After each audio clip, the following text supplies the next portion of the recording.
to fight on the landing ground.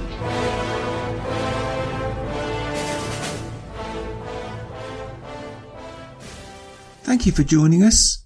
You are listening to A Radio, and this is the Morning Moment.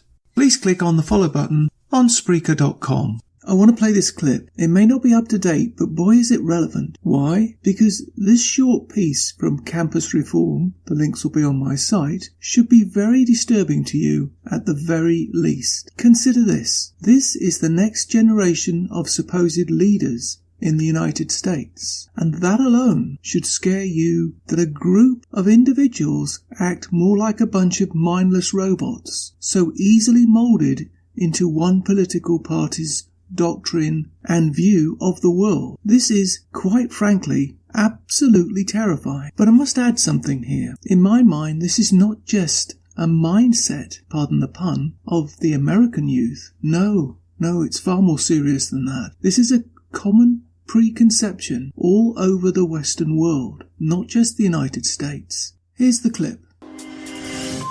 What's your thought on who's to blame for the shutdown? The president. I think specifically Trump. Since this has been the longest government shutdown, he is mainly responsible. Personally, Trump. I would definitely say Trump. I would say mostly on Trump. Maybe get the government working again, that would be good. I would say Trump is to blame. Okay. Yeah, Trump is probably to blame. If President Trump were to make some of the concessions that Democrats have been asking for, like protection for DACA Dreamers, $800 million for humanitarian aid, extra funding for judges to get some of the immigration cases moving, if he were to offer those three things, do you think the Democrats should consider compromising on their end?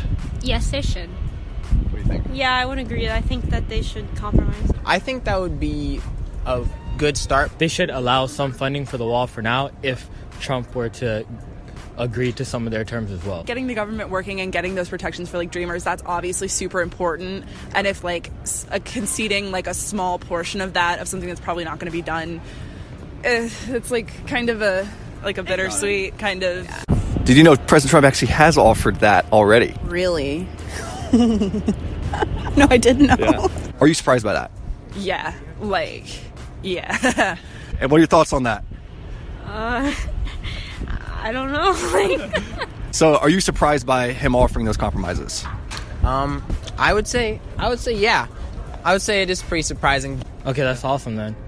I'm obviously behind a little. Last time I checked, it just said 31-day shutdown. I'm pleasantly surprised that he's offered those things for sure. Do you think the Democrats should have taken the compromise President Trump offered? I do think so. The compromise isn't worth it to them, I guess. Would you say Pelosi should consider compromising on that or hold the line? What do you think? I think anything that gets things going again. Yeah. It was the wrong move for her to turn it down. What would be your message to Nancy Pelosi in response to shooting down that offer? Compromise. Just get the Democrats to, budge, and that's basically all. There's not much. I'm learning a lot. That's what I can say for sure. Okay. Cool. I don't know, maybe on her end, maybe she should have a more open mind. Get the government working again. Take the compromise. Yeah.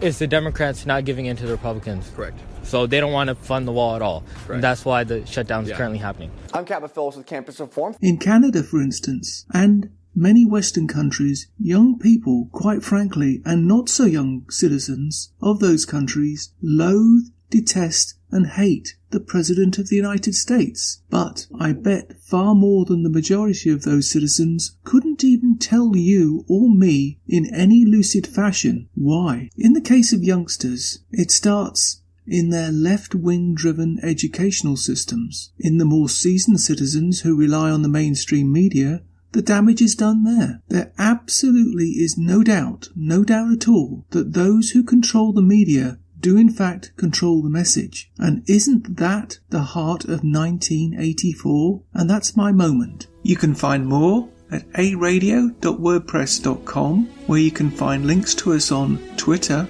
Facebook, Instagram, iTunes, iHeartRadio, Gab, and email. You can now find us on Spotify. Just go to the podcast section and type Canadian Politics with a Twist, and you'll find us. We are continuing to reach out to you, so please pass on the links. Please click on the follow button on Spreaker.com. You can listen to all my morning moments at Spreaker.com. under A Radio, that's EHRADIO, A Radio, and please click on the like button. And you can find all my podcasts and morning moments at aradio.wordpress.com and click on the Morning Moments tab.